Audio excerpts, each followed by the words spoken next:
A good way to start creating ER diagrams is to go through the business scenario sentence by sentence. In general, standalone nouns are good candidates for entities, whereas nouns that appear in a possessive phrase such as a student's age or the age of a student are good candidates for attributes, especially if you have already identified the other noun as an entity. In general, proper names, although nouns, should not be used to identify entities, as proper names identify a unique entity, and we should only introduce entities in our ERD if there are multiple instances. Also, nouns that refer to implementation-related concepts, such as file or database, should be discarded as candidates for entities.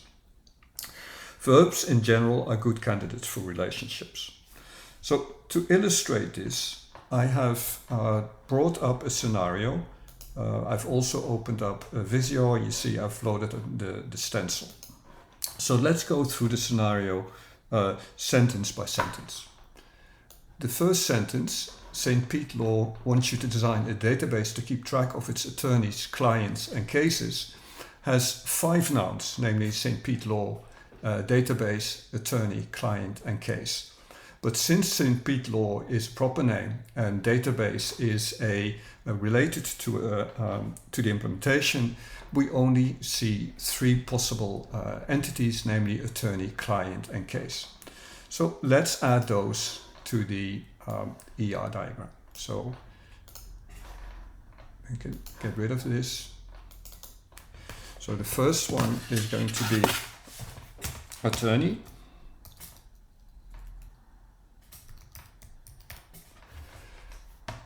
The second one will be client.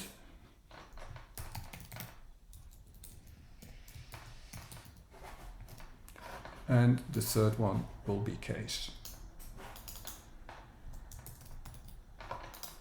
So we now have the 3 entities.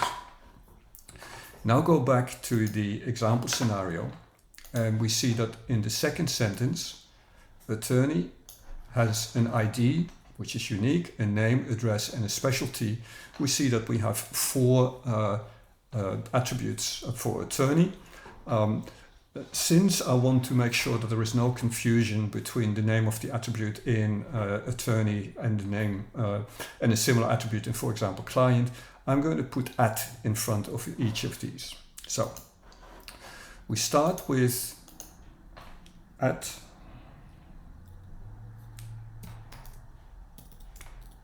And since the scenario indicates that this is a unique attribute, we can just use that as primary key.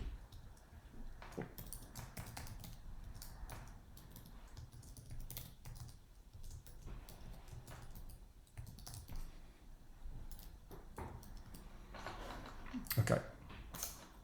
So now we've dealt with the second sentence in our scenario. Let's go to the third sentence. A client has an ID, which is unique, a name, an address, and a date of birth. So now we know we need 5 attributes for client, and as before, I'm going to put client in front of them, and I'm going to use ID as the primary key. So we get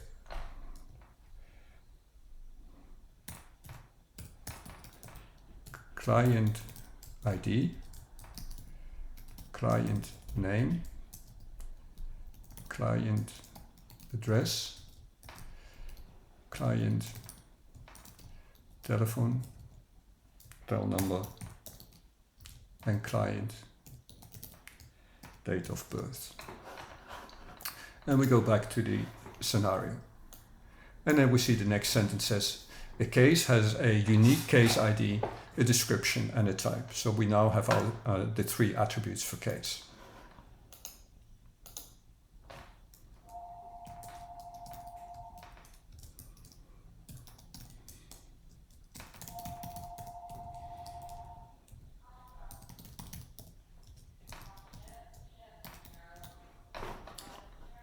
Back to the scenario, and now we go to the second paragraph. It says each case must be assigned to exactly 1 court. Well, we see the verb be assigned or assigned to, which we know is a relationship, but there is a new entity here, court.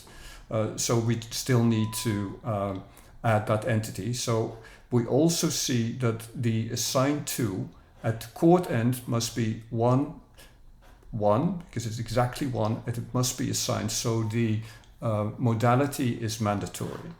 So let's first add the court entity. Let me scroll up a little bit.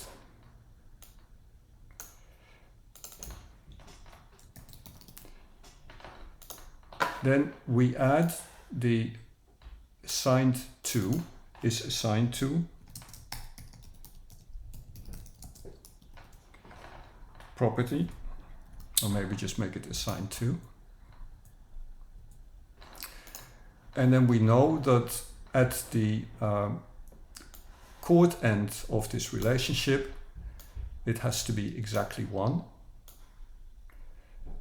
We don't have information yet about the modality and cardinality at the case end. So what I'm going to do is I'm going to put a generic connector in, just to make just so that I know that the assigned to relationship is a relationship between case and court, even though I don't have modality and cardinality information yet about this relationship at the case end.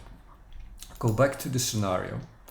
And now we see that the court has a unique court ID, a name, and an address. So that means that we can now add the property court ID, court name, and court address to the court entity. So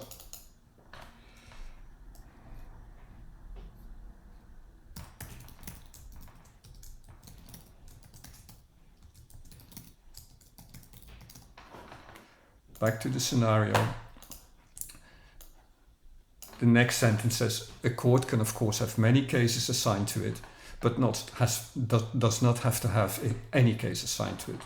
So that means that we now know that this at this end has to be 0 or many. So I'm going to remove this generic connector and replace it by 0 or many.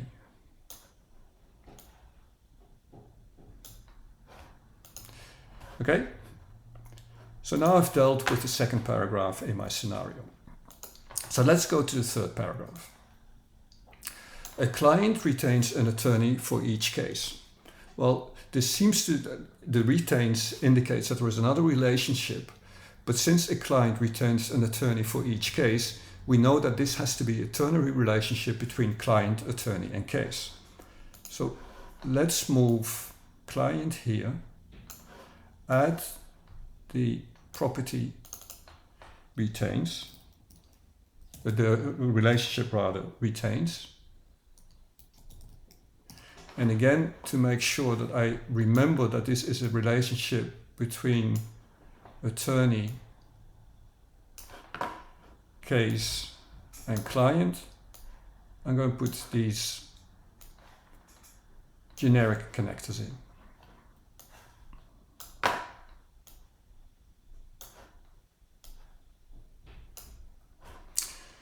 And we go back to the scenario. A client may retain more than one attorney for each case, but retains at least one. Well, what that indicates is that the relationship between retained relationship at the attorney end has to be at least one and many. So we go back here, we take this connector out, and then replace that by 1 to many. So this goes here. Okay. Back to the scenario. Each client retains an attorney for at least one case. So we know that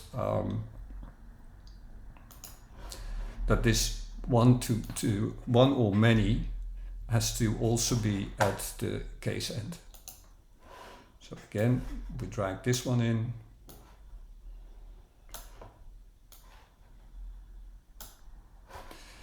Okay, good. Next sentence. An attorney may be retained by any number of clients, including none.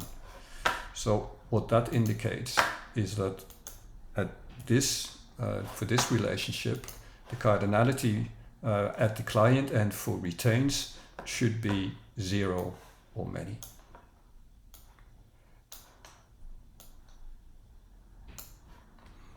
Good. Back to the scenario. When an attorney is retained by a client for a case, the database should keep track of the date of this arrangement. Well, that indicates that we need an attribute on the retains relationship. So we're going to put this thing in, make the generic connector, and then change this to date. Okay, so now we've dealt with the second, the third paragraph rather. Let's move to the last paragraph. Further, an attorney works with a senior attorney for mentorship purposes. So that means since we don't want to introduce a second entity, senior attorney, because that leads to redundancy in the database, we're going to have a unary relationship on attorney called mentor. So drag this one in here, call it mentors. I'm not going to put the generic connectors in because I kind of remember it's on attorney. An attorney is mentored by at most one senior attorney. Okay, so what that means is that an attorney may have 0 or 1 mentor. So we go, a attorney is mentored by at most 1. So that's 0 to 1, right? 0. Okay.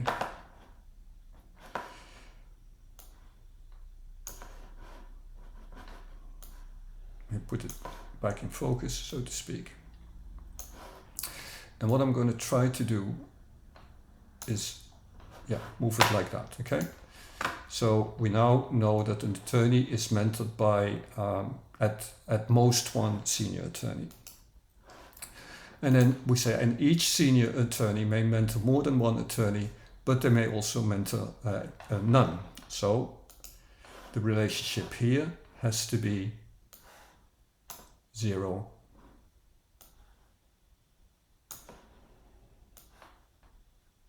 Many or 0. And now we have our complete ERD.